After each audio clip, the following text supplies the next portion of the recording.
Hey, this is Mark Moore, aka Tuxedo Mark, at various places on the internet. It's 11:12 a.m. according to a computer clock on Friday, May 15, 2015. Okay, so 3 days ago on the 12th, the Gem and the Holograms movie poster and movie trailer revealed. Okay, first I'll talk about the poster. I think it looks fairly nice. It's basically Gem kind of facing sideways in the front, and then it's like a translucent image, and you can see Gem on stage in the concert, like through the larger Gem image.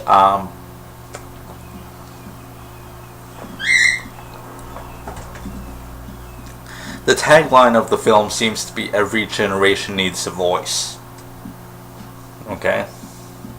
I would have gone with something like "No one else is the same," or whatever. But anyway, so John Chu, the director, tweeted the poster and then teased us by saying maybe a trailer later today. So yeah, trailer hit the internet soon after. Originally, I found only the 780p version, or no, 720p version. But the next day, I found a 1080p version. So, yeah. So, what do I think about the trailer? Well, first of all, it seems very much geared toward fans of, musical films, because they mention Pitch Perfect and Never Say Never.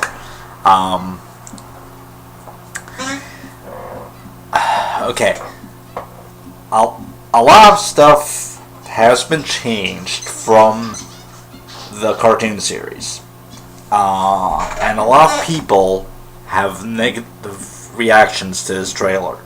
I'm surprised at how much negativity that there is over this trailer. It has way more thumbs downs, way more dislikes than likes. I liked it. I admit it.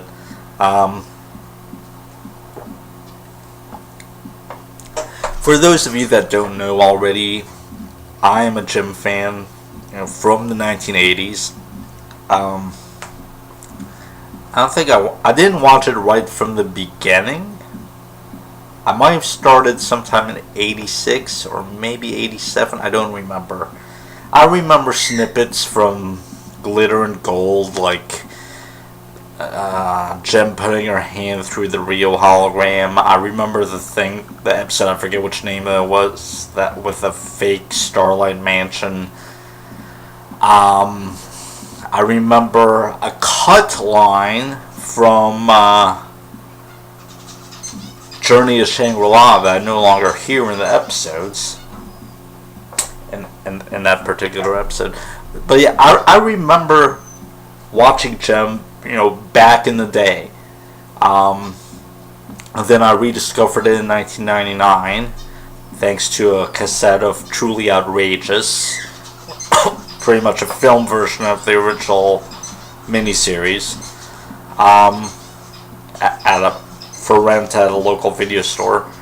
And then I got the rest of the episodes from a fan, and throughout 1999 and 2000 I watched like every Gem episode. And then I got the original DVD releases from Kid Rhino, and then now I have yet to get the Shout Factory sets. It's on Netflix. I haven't really watched it on Netflix except to check some stuff out. Rhino never finished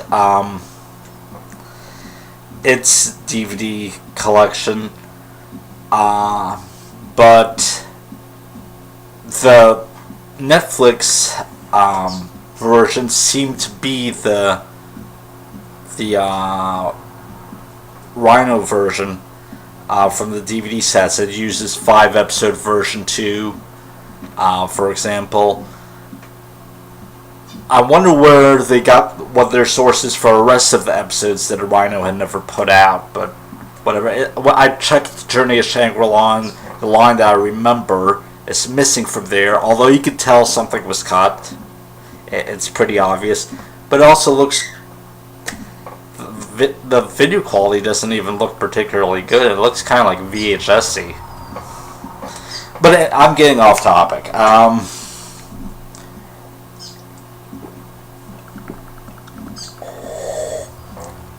I just want to establish that I'm an old school Jim fan. I've gotten the comic books from IDW. So, after reading about this movie for, over a year now, I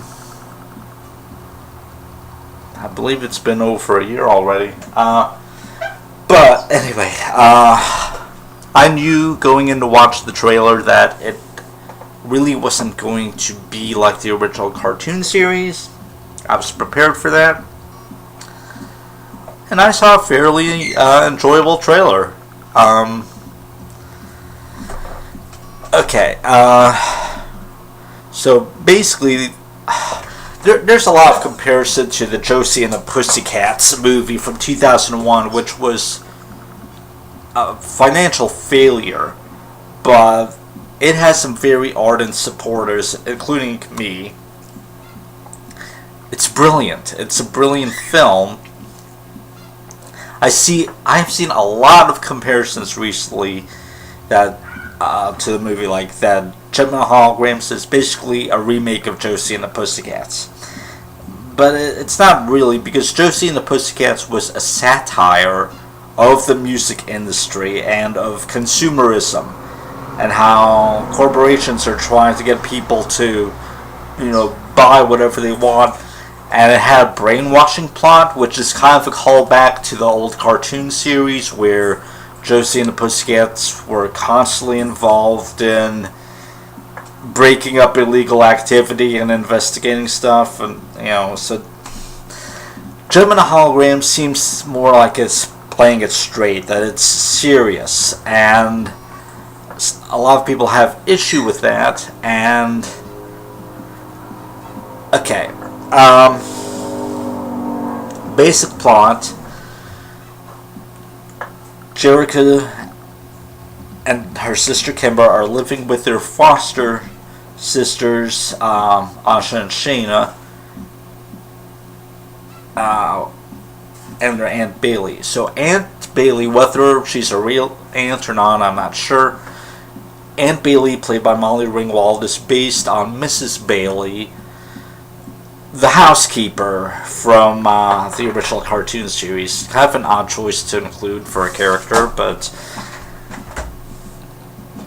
Mrs. Bailey basically just helped run Starlight House, and she was an extra person to have around to manage the kids and stuff like that. In the original cartoon, Jerica and Kimber seem to be, when I actually calculated Jerica's date of birth and stuff like that, and from what I can tell, in the pilot, she's 18 during her father's funeral, and then when she gets her Gemstar earrings, presumably on her birthday. Her birthday, she stated in one episode, was June 1st, and I don't know if the flashback episode that dealt with the creation of Synergy and all that stuff, Emma's diary entries go up to late May, and he has plans to give Jerica the Gemstar earrings.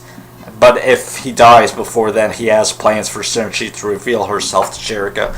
So I have a feeling that Synergy was Jerica's birthday present. And that she revealed herself to Jerica on her 19th birthday, June 1st, 1985. But anyway, that's probably younger than what the people writing the show considered Jerica to be, and probably what most other fans consider Jerica to be. But my idea was that Jerica was just becoming an adult, pretty much. So she's not technically an orphan on the original show. She had lost her mother years earlier, and she just recently lost her father. Okay. On the show, Jerica was given 2 inheritances from her father. His record company, Starlight Music, and a home for foster girls, Starlight House, with, I don't know, like 12 or something foster girls to take care of. And there's something that always confused me about the pilot. Starlight House was in such disrepair that after the funeral, they're shown trying to fix up a bunch of broken stuff around the house. And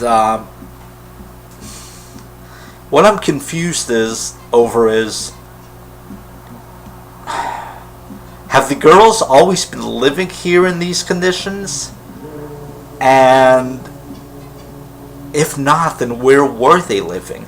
And out of the past established that Starlight House, so to speak, was, Jerica's house growing up. It was her parents' house. And Jerica and Kimber grew up around a lot of these kids. And if you try to integrate that into the backstory of what we see in the pilot episode, it makes it sound that somehow the house had just fallen apart.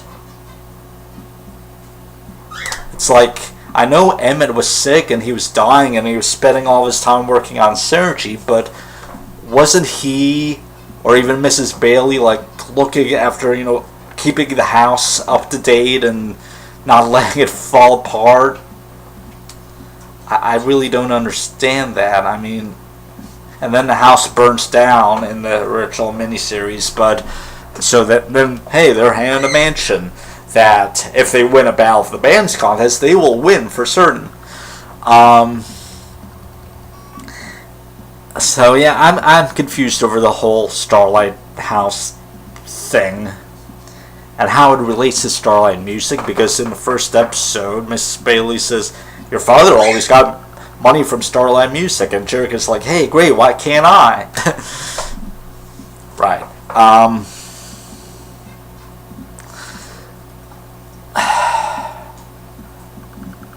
Okay, so in the movie,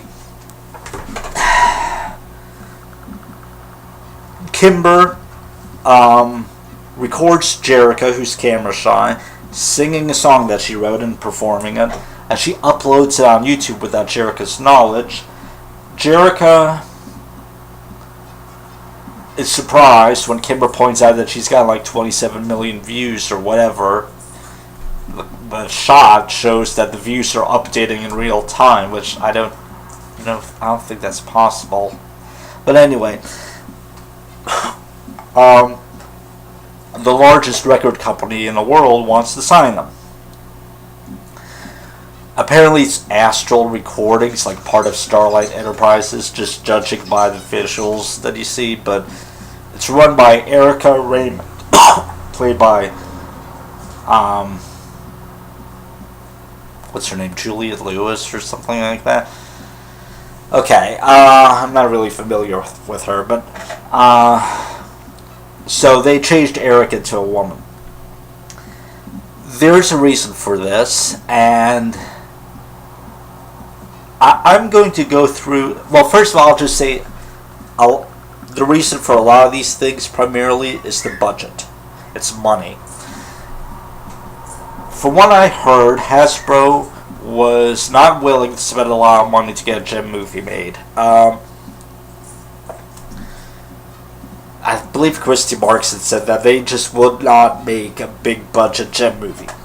And apparently John Chu said, I'll make it for $3 million, or maybe he said $5 million. I don't know if it's 3 or 5. I keep seeing both figures. But anyway, it's a very small amount of money, relatively speaking. That's why Blumhouse the company that was in charge of like Paranormal Activity and Sinister and stuff like that. That's why they were producing this film. They specialize in low budget. Okay, so when I discuss a lot of the changes that are being made from the cartoon to the movie, keep in mind the primary reason is budget. Okay.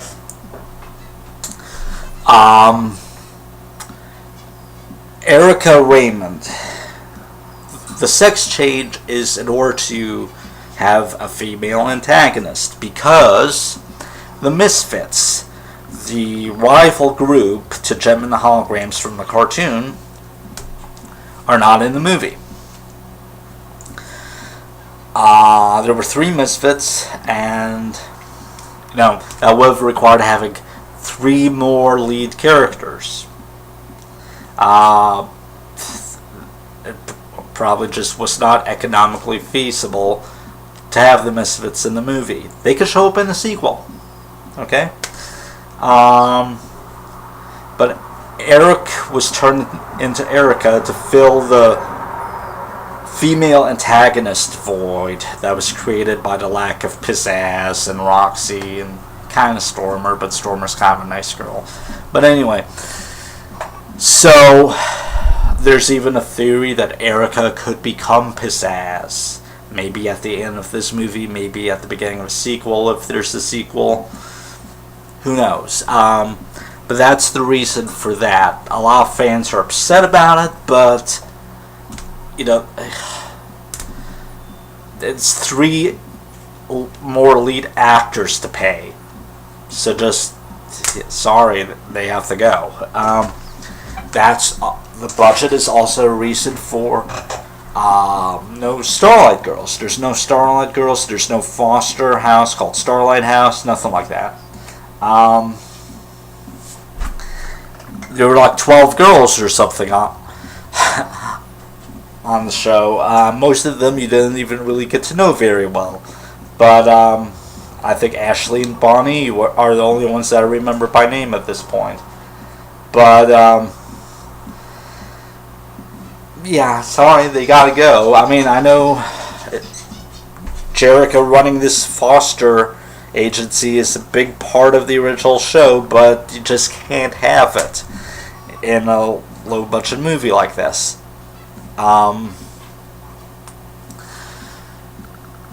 In the show, basically her father had left her a supercomputer called Synergy, artificial intelligence, stuff like that. It's designed to be the ultimate audiovisual entertainment synthesizer. Jerica, we don't know what her father's intentions were regarding this. The show doesn't say. But Jerica comes up with the idea to create an all-girl rock band of her own, as she creates a rock star persona called Jem. Basically, she projects fake clothes and fake makeup and fake hair over herself. Okay. Oh, her father also left her a nice car and a bunch of instruments and other equipment. So, Jerica had come to Eric Raymond at Starlight Music for money for Starlight House. He turned her down, even though he had said back at the funeral if he did anything, they would hesitate to ask. Although I guess technically he didn't say, I will give it to you. But anyway, Jerica doesn't like that Eric is having the Misfits at Starlight Music. She thinks the Misfits are trash, and so Jerica wants to show them up at the Battle of the Bands contest that Eric is holding in the park.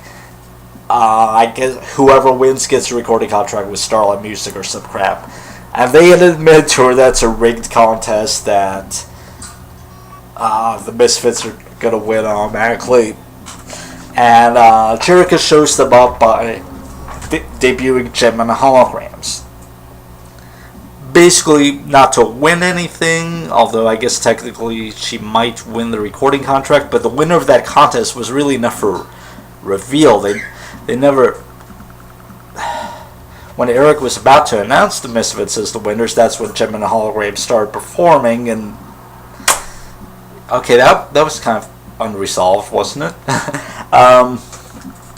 But anyway. So... Yeah, then they decide to hold a second battle of the band 6 months from now. Whoever wins gets total control of Starlight Music, because Eric owned half and Jericho owned half, because her father gave half of the company to Eric. Howard Sands, a film producer, happens to overhear this and sweetens the deal by throwing in a mansion for the winner and a film contract.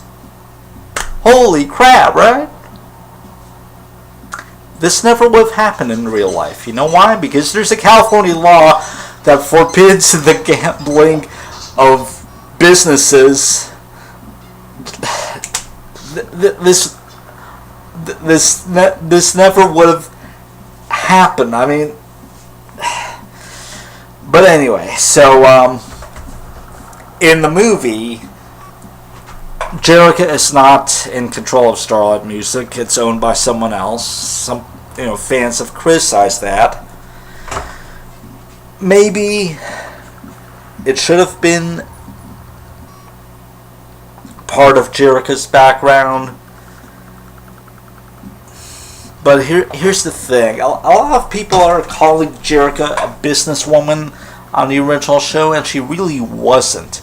She became a businesswoman when she inherited Starlight Music and Starlight House. She had to learn how to run these things, but which the cartoon never really showed her. Never showed her learning curve and learning to deal with this stuff. I mean, the house was falling apart and stuff like that, but then it burned down and they got a nice mansion anyway. So, yeah, there's a lot of fantasy wish fulfillment in the original cartoon. They get all of this free stuff. Okay, so the movie doesn't have any of that. Also, for whatever reason, Jerica decided that she has to have a secret identity, that no one knows who Jim really is except, her bandmates.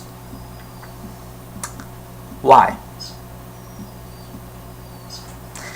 It's a legitimate question. Why does Jerica feel the need to have a secret identity? Is this something that was mandated like in the original toy line or what? I mean,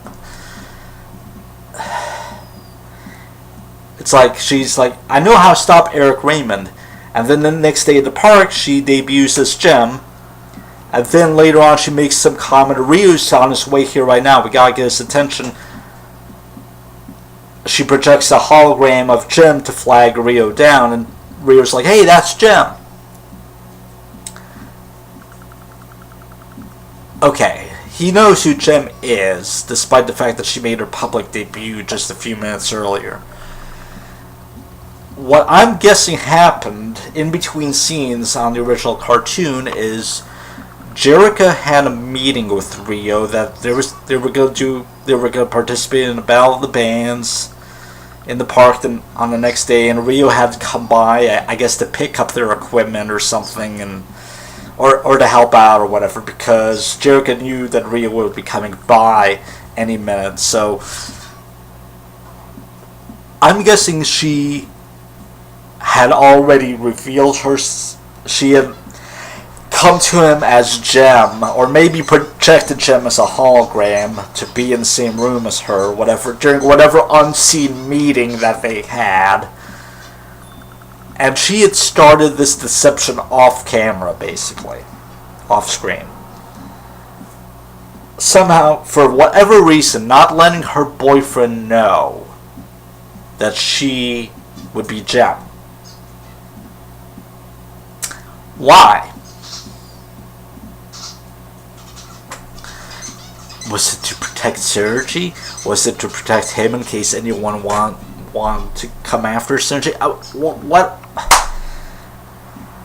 Rio, I think he's a few years older than her. I think he was coming home from college one day while she was 17, like, but whatever. So he's a few years older than her, but they've known each other since Jericho was like, what, 10, I think? That he moved in next door. Yeah, he lived right next door to her when they were growing up. How could she not trust him? What was going to happen? It's not like Jericho is like that Jem is like some kind of superhero where she's like, oh, I must keep this a secret lest any nefarious individual come after my loved ones. No. I mean, why would she not trust her own boyfriend? He's practically family. I read something, I think it might have been like Christy Marx's explanation in the Gem Writer's Bible, or Production Bible, or whatever, that Jerica had done the secret identity thing to prevent Eric Raymond from claiming a conflict of interest in the Battle of the Bands. But which Battle of the Bands would she be referring to? If it's the first one in the park, that was just some rinky-dinky contest that Jerica probably didn't really care about the outcome as long as she showed up the Misfits. If it's the second Battle of the Bands, first of all, that was highly illegal, which the show never acknowledged, but barring that, how could Jerica performing in the band be considered a conflict of interest? I mean, just because she owns half of the company? Was there anything in the contract for this Battle of the Bands that they surely had to sign, right? It's never brought up, but there must have been a contract, right? Is there anything preventing Jerica from singing in this band? Her sister's in the band. How's that not a conflict of interest? It's such a nonsense explanation. So all that stuff is gone from the movie. The secret identity thing is gone. In fact, Erica Raymond or whoever, some marketing people at Starlight Enterprises, are the ones that came up with the Gem persona for Jerica. There's probably no secret at all, I would guess. Which is a good thing, because the secret identity thing was the worst part of the show. How could Rio not figure out that Jerica and Jem are the same person? And she throws herself at Rio while she's Jem. She comes on to him. He falls in love with her, so he's in a love triangle with her and her alter ego. Jerica created this problem for herself, and Rio seems like, well, he's an idiot for not figuring this out. First of all, that he's, he can't figure out that he's making out with his own girlfriend. He's two-timing Jerica with herself, but still. And by the way, this is the same guy that claims, I hate liars and I hate deception. Yeah. So there's that whole thing. By getting rid of all that, Rio's not an idiot, he's not a two-timer, and Jerica is more mentally balanced. She doesn't seem like she's got some kind of severe mental problem for bringing this problem upon herself in the original show. I mean, if you really analyze Jerica on the original show, she's not a good person. Jeez. Anyway. So. Jeez.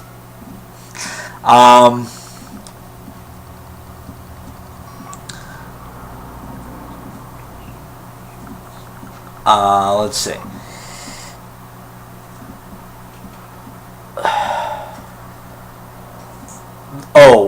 The lack of synergy. I mean, in the trailer near the end,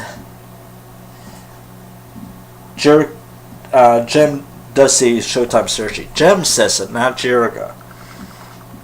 We don't know what this means. She's holding her earring while she says it. The earring is like a diamond shape. It's not really a star shape, but we don't know what this means at all. Also, there's no sign of the original premise for the movie when it was first announced, that they're involved in a scavenger hunt around LA to search for clues for a message left to her by her father. None of that is apparent in the trailer.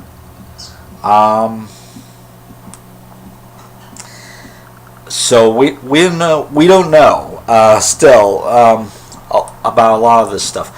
By the way, there was a scavenger hunt episode around LA, an episode involving a scavenger hunt around LA. It was called In Search of the Stolen Album. So that's something that it has in common with the cartoon series. This movie seems more about finding yourself, not compromising who you are, realizing who your true friends are, being true to yourself. All good messages, and some people might say it's a bit too generic and that we've seen this stuff a lot before and that it just isn't Jem without the holograms and without the Starlight House and stuff like that.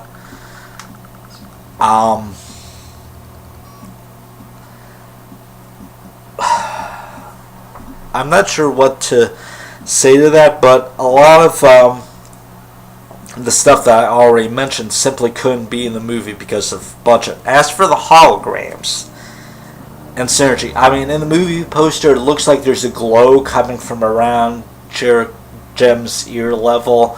Might be meant to represent the starlight, the Gemstar earrings. I'm not sure, but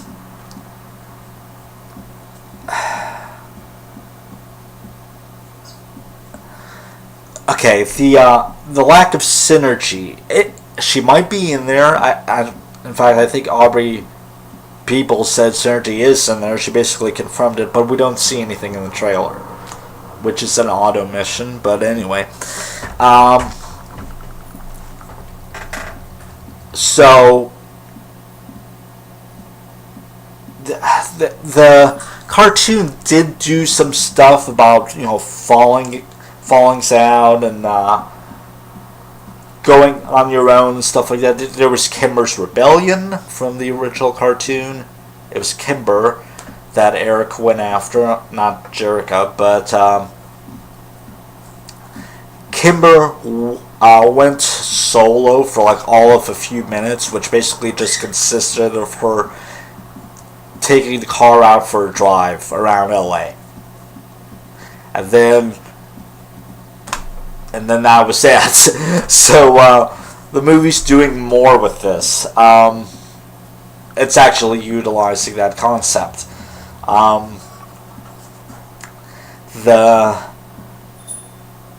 was the band's breakup, where Kimber and Stormer left the group after feeling unappreciated, and they decided to go on their own. And both of these episodes had people realizing who you're supposed to be with. Count on your friends. We gotta do it together. It's like in Kimber's Rebellion, Jerica finally realizes Kimber was right, that Jem is not the star, because Lindsay Pierce wanted to interview only Jem, and that upset Kimber. And so Jerica finally realized it and told Lindsay, it has to be all of us or none of us. So that kind of story has precedent in the cartoon series.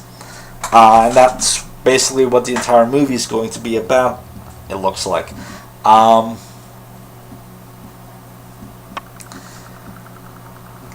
Yes, the characters are younger, not too much younger than on the show, but In fact, I believe Aubrey Peoples in real life is older now than Samantha Newark was when she had the role back in 1985. But the characters are younger, so I'm not sure why they need to be made into children. I guess just to keep the foster girl aspect in there.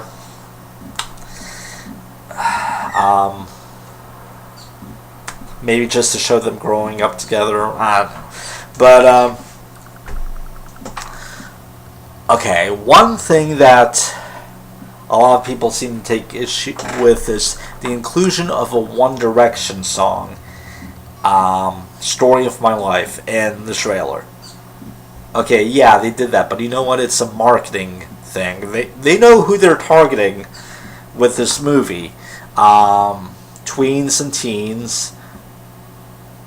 Probably a bit older audience than was the target of the original cartoon series, which was little girls. So, but the point is, they're targeting the current generation, just like the original cartoon series was.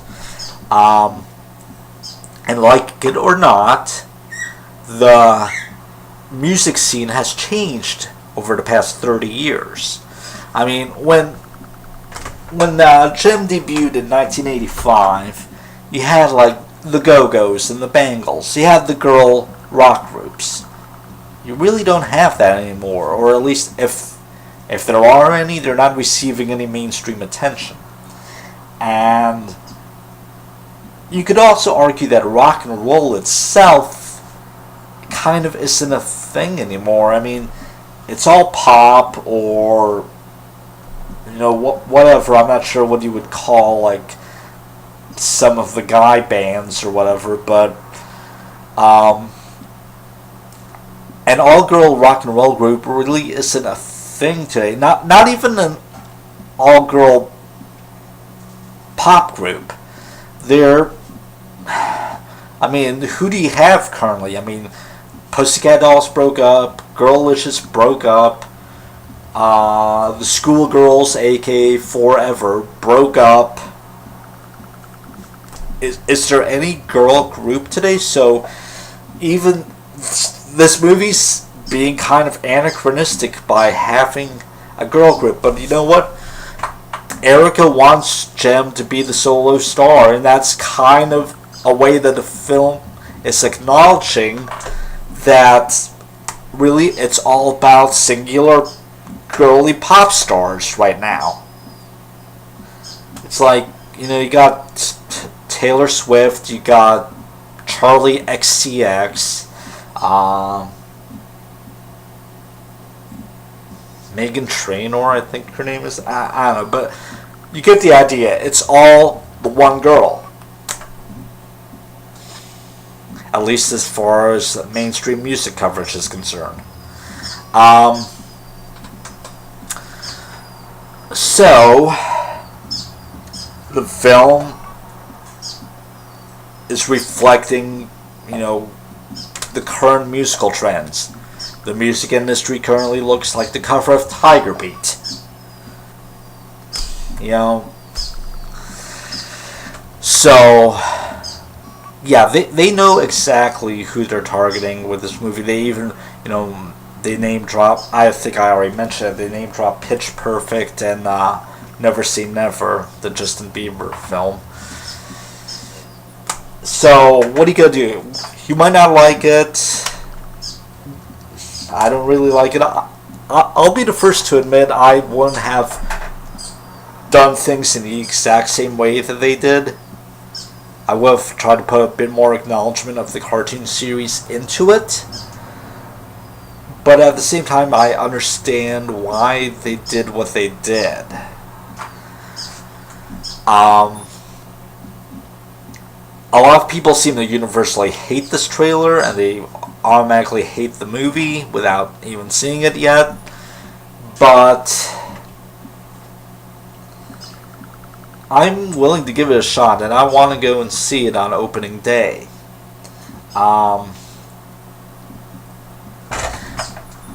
apparently there's some reshoots going on at the moment. Aubrey Peoples is in LA. Supposedly she's going to be doing something. Juliette Lewis recently tweeted a picture of her in front of an expensive car. She's like, how do you like my new ride, or whatever. And interestingly, there is a green-haired woman in the background that some people think is Pizzazz. Who knows? It might be a fake out, or maybe Pizzazz and other Misfits really are in the movie. Even though I think Jason Blum had said earlier that they're not. Let's see.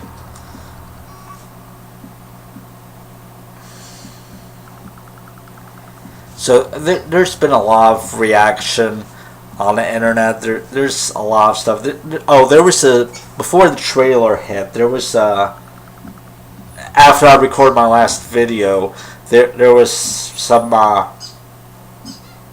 new interview with Stephanie Scott. It was very brief. It didn't really reveal anything, but she did talk about Gem and the Holograms. I already forget what she said, but anyway. So sites are tearing this trailer apart, and I understand their anger to an extent, but you gotta realize this is not the 1980s anymore, and a lot of aspects of the cartoon series just wouldn't have translated well to film, to live action, including the holograms themselves. You see, and the makeup. I mean, you could get away with a lot of really weird makeup on the cartoon series, but you can't really do that in real life. It looks kind of awkward. In fact, I don't even like Jim's makeup with, like, the left half of her face, like, completely covered pink, like, I don't know, Phantom of the Opera or something like that. It looks ugly, I admit it, but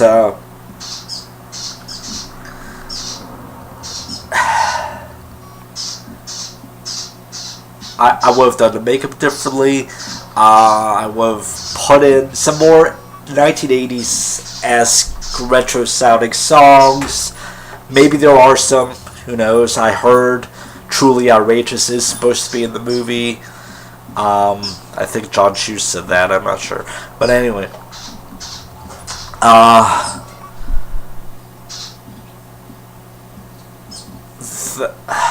A lot of people are upset that they're not including the holograms, especially considering, you know, the advancements in the last 30 years in holography. You got the Michael Jackson hologram, you got the Tupac hologram. So they could have integrated that stuff into the movie. Only they couldn't have actually integrated that stuff into a movie because budget. But they could have done it fake. They could have done fake holograms, you know. But look at what they did on the cartoon series. They had this amazing supercomputer, and they basically used her to create clothing and makeup and hair for themselves. They didn't really fully utilize synergy in a concert performance, like with all of her amazing holographic capabilities and stuff like that. I guess because that would have gotten a lot of people suspicious, like, how the heck did you do that? And then Sergi's secret would have been in danger of being revealed, you know. Why have this secret at all? Synergy is Jerica's property. I mean, if she's worried about some kind of legality or something, she could check to see if her father had patented Synergy, or she could get the patents herself or whatever before the reveal. But why is this a secret at all? They primarily used the holograms on the original show, not just for clothing and stuff like that, but also for deceiving other people, whether for noble or unnoble purposes. But yeah, to cause a misdirection to scare bad guys and stuff like that. Which, by the way, how often can a rock group get in such peril that they have to use holograms to get out of dangerous situations or whatever? I mean, the show was more adventurous than what a rock group would actually experience. And that's primarily because the Misfits and also Eric Raymond's henchmen caused a lot of problems that in real life would have gotten them arrested and thrown in jail for months, if not years. I mean, there was blatant law breaking by both sides on the show. It's actually kind of hilarious. But the movie's taking a more realistic approach, and really there's not a lot of adventure to be had by a rock band. I mean, there isn't.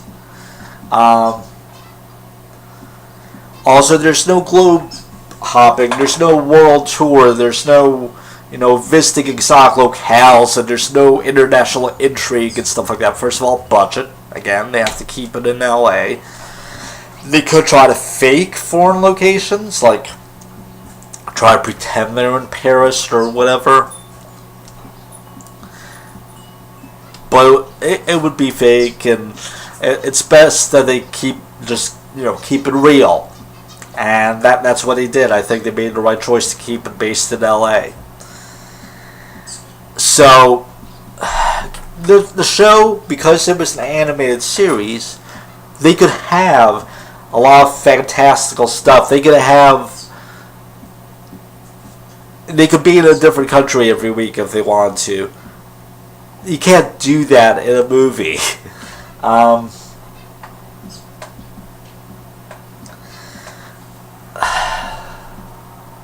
What else?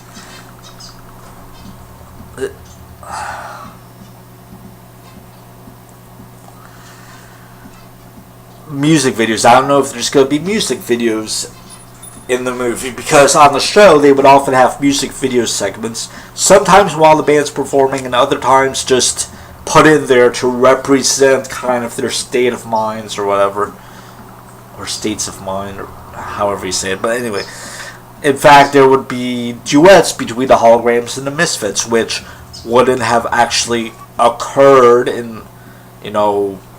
it didn't really happen. It's just symbolic. It's representative of the antagonism between the two groups.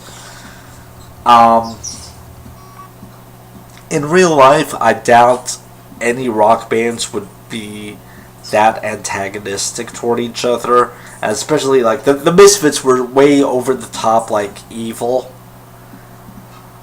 You can't really do that in live action. For whatever reason, animation is able to get away with a lot more stuff than live action is. If you try to duplicate all of this stuff in a live action film, people would criticize that it's unrealistic and it's over the top, and it's like, especially since Gem is supposedly more grounded than like Transformers or G.I. Joe.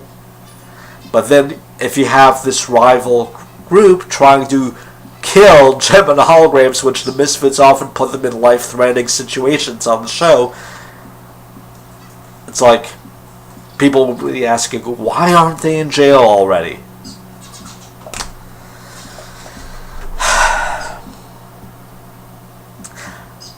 On the original show, I mean, I'm going to hold it to a realistic standard, like real-world standard, because they mentioned stuff like contracts and the law and police on the original show, so I'm going to assume that the show is supposed to take place in some semblance of reality. How would Jericho be able to keep... Hang on.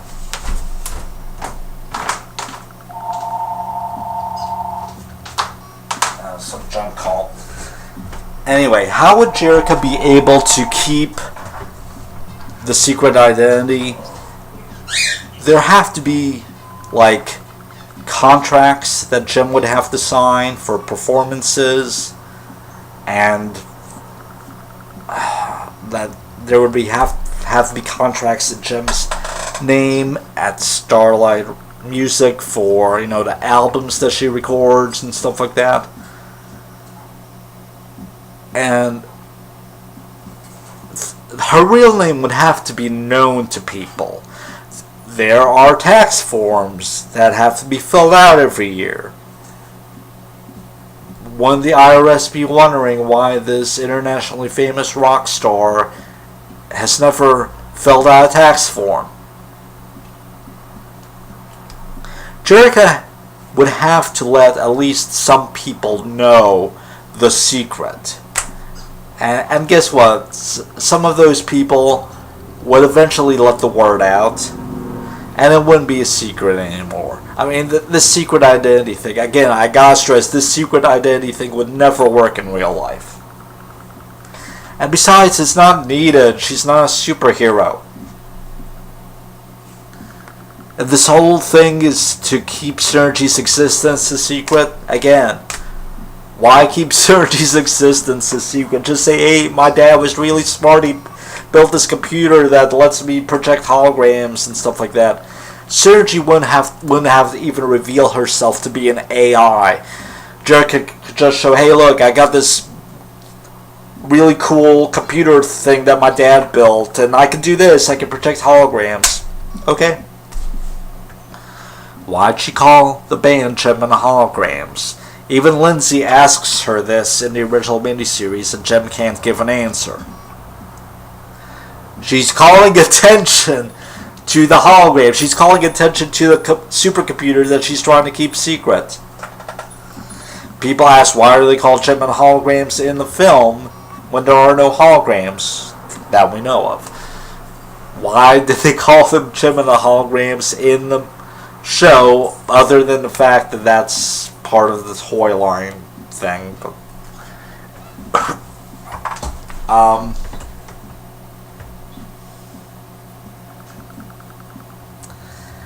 So, anyway, did I cover everything? I've been talking for so long, I think I've covered everything. I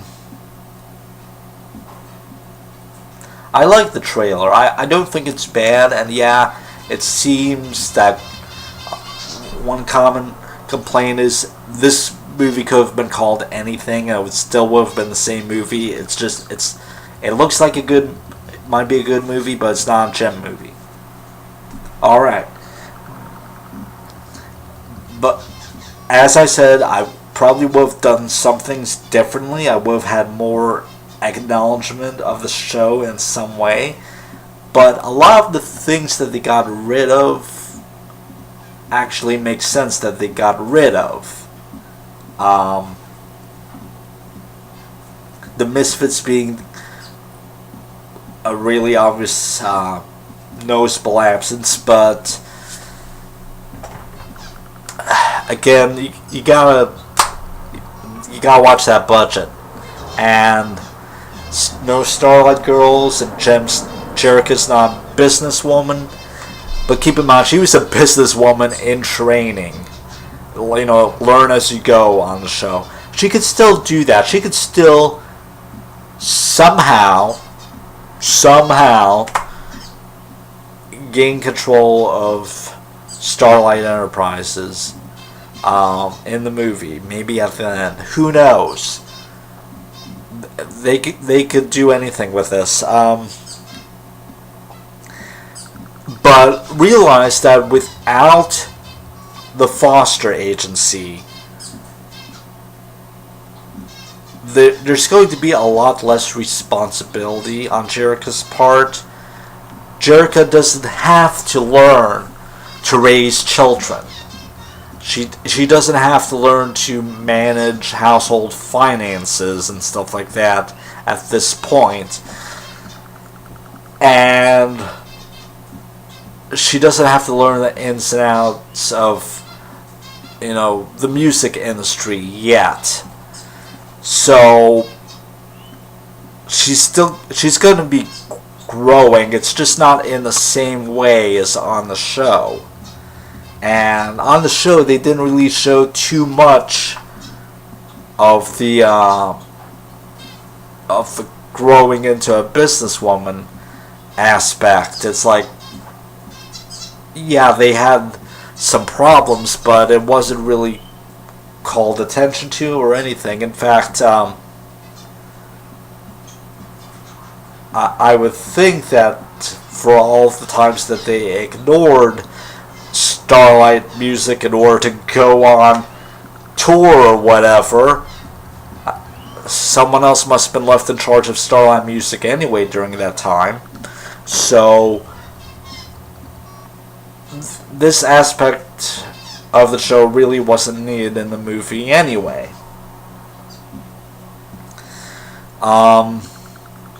So yeah, Jerrica is still going to be Jerrica. She's just not going to be exactly like on the show because she grew up in slightly different circumstances and she doesn't have as much stuff, coming at her suddenly that she has to deal with. I mean, she has to deal with instant fame, which she had to do on the show as well, but she doesn't have to deal with any of the really pressing real world problems of, day-to-day raising teen girls and preteen girls. So when you're in a different situation, you are going to grow up differently, and your personality might be somewhat different. You might not be molded into the same person necessarily. So yeah, and I have no problem with that. The basic core of the show is still there. Being true to yourself, knowing who your friends are your family, doing the right thing makes you a superstar. That's still in there.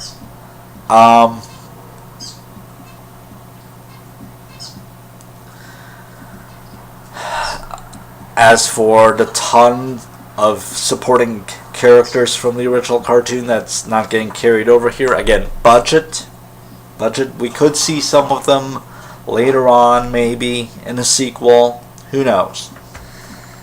There's concern with reshoots going on that the budget's going to end up way above $5 million, but I still think it'll make more than its money back, I would assume.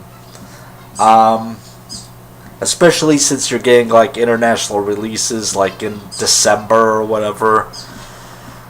So there should be enough of a profit to guarantee a sequel, I would think. I'll have more as more stuff comes out, maybe a second trailer, who knows. Maybe some promo singles from the movie. They revealed only one song.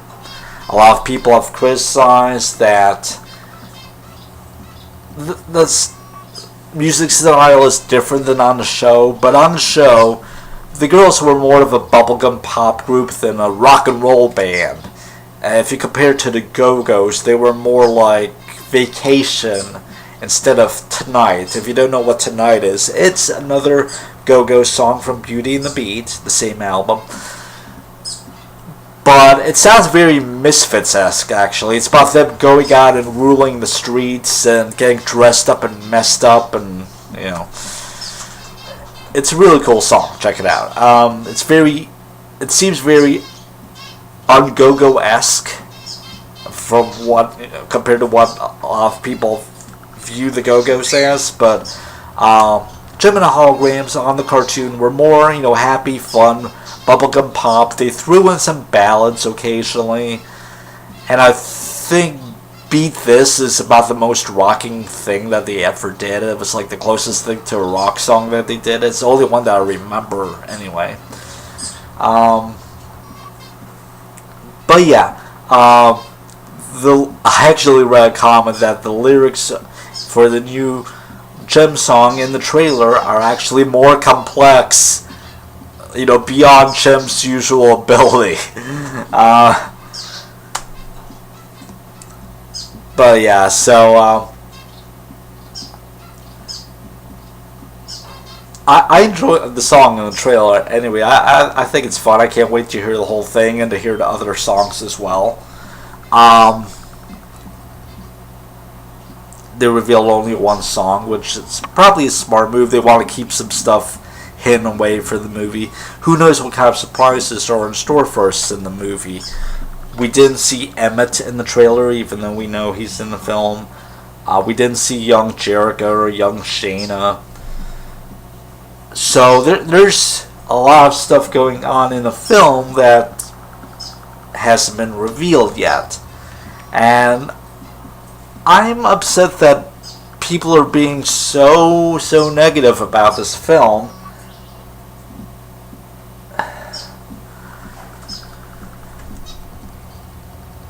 The basic core is there. People seem to think that the holograms are the basic core. And yeah, maybe you could have done, fake holograms considering the movie budget.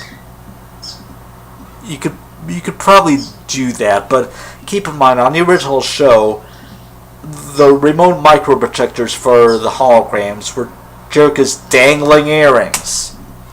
And yet, it somehow managed to keep the holograms perfectly on top of them and not wobble around like whenever Jericho moved her head or whatever.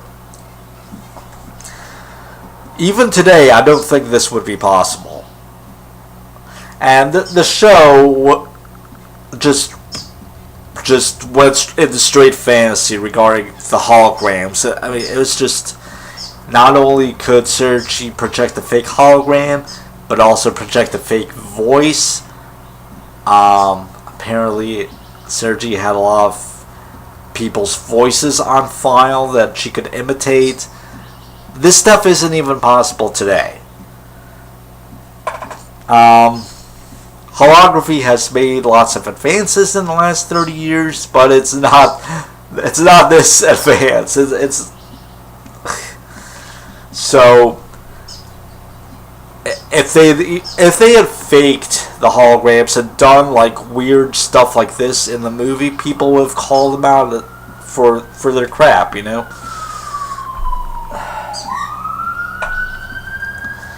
So all in all, I think, I'm cautiously optimistic about the movie, and I think a lot of the decisions that they made make sense, considering everything. I don't think I have anything else to say about it right now, so I'll just end this video and we'll see what happens next. We have 5 months and 8 days until the movie, October 23rd. So, show's over, Synergy. I'll see you next time. It's 12:16 p.m. and that's it. Thanks for watching.